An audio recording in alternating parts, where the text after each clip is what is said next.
राधे राधे दोस्तों, मैं आपको कार्तिक मातम अध्याय 7 सुनाने जा रही हूँ। आप इसमें आगे की कथा को सुनिए।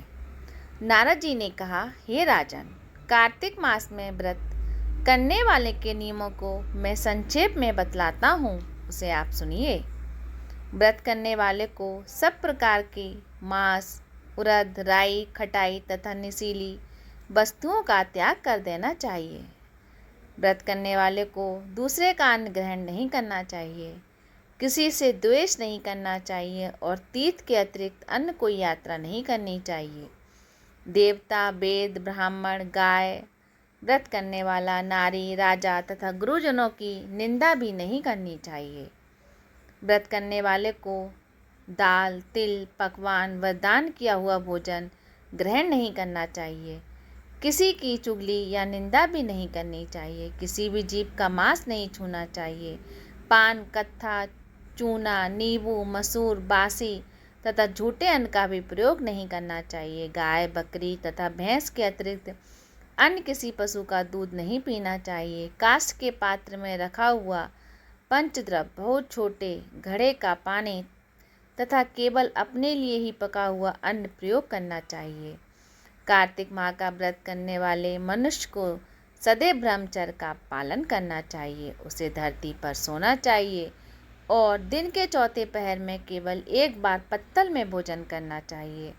व्रत करने वाले कार्तिक माह में केवल नरक चतुर्दशी, जिसे छोटी दीपावली भी कहा जाता है, के दिन ही शरीर में तेल लगा सकते हैं। कार्तिक माह में व्रत करने वाले मनुष्य को सिंघाड़ा, प्याज, मट्ठा, गाजर, मूली, काशीफल, लौकी, तरबूज, इन वस्तुओं का प्रयोग बिल्कुल नहीं करना चाहिए। रजस्वला, चांडाल, पापी, म्लेच्छ, पतित, व्रतहीन, ब्राह्मण, द्रोही और नास्तिकों से बातचीत नहीं करनी चाहिए।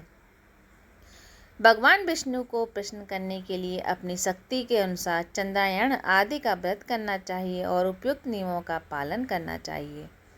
व्रत करने वाले को प्रतिपदा को कुम्हड़ा, द्वितीय को कटहल, तृतीय को तरुणी स्त्री, चतुर्थी को मूली, पंचमी को बेल, षष्ठी को तरबूज, सप्तमी को आंवला, अष्टमी को नारियल, नवमी को मूली, दशमी को लौकी, एकादशी को परवल और द्वादशी को बेर, त्रयोदशी को मट्ठा, चतुर्थी को गाजर तथा पूर्णिमा को साग का प्रयोग नहीं करना चाहिए।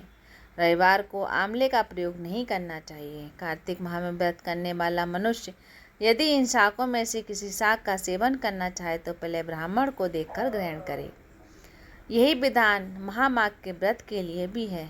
देवोत्थान एकादशी से पहले कही गई विधि के अनुसार नृत्य, जागरण, गायन, वादन आदि करना चाहिए। इसको विधि पूर्वक करने वाले मनुष्य को देखकर यमदूत ऐसे भाग जाते हैं जैसे सिंह की गर्जना से हाथी भाग जाते हैं। कार्तिक माह का व्रत सभी व्रतों में श्रेष्ठ है। इसके अतिरिक्त जितने भी यज्ञ व्रत हैं वह 1000 की संख्या में किए जाने पर भी इसकी तुलना नहीं कर सकते, क्योंकि यज्ञ करने वाले मनुष्य को सीधा वैकुंठ की प्राप्ति होती है।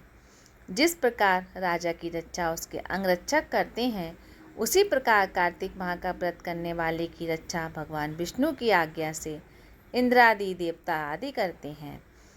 व्रत करने वाले मनुष्य जहाँ कहीं भी रहता है वहीं पर उसकी पूजा होती है, उसका यश फैलता है। उसके निवास स्थान पर भूत, पिशाच आदि कोई भी नहीं रह पाते। विधि पूर्वक कार्तिक माह का व्रत करने वाले मनुष्यों के पुण्यों का वर्णन करने में ब्रह्मा जी असमर्थ हैं। यह व्रत सभी पापों को नष्ट करने वाला, पुत्र पौत्र प्रदान करने वाला और धन धान्य को वृद्धि कराने वाला होता है।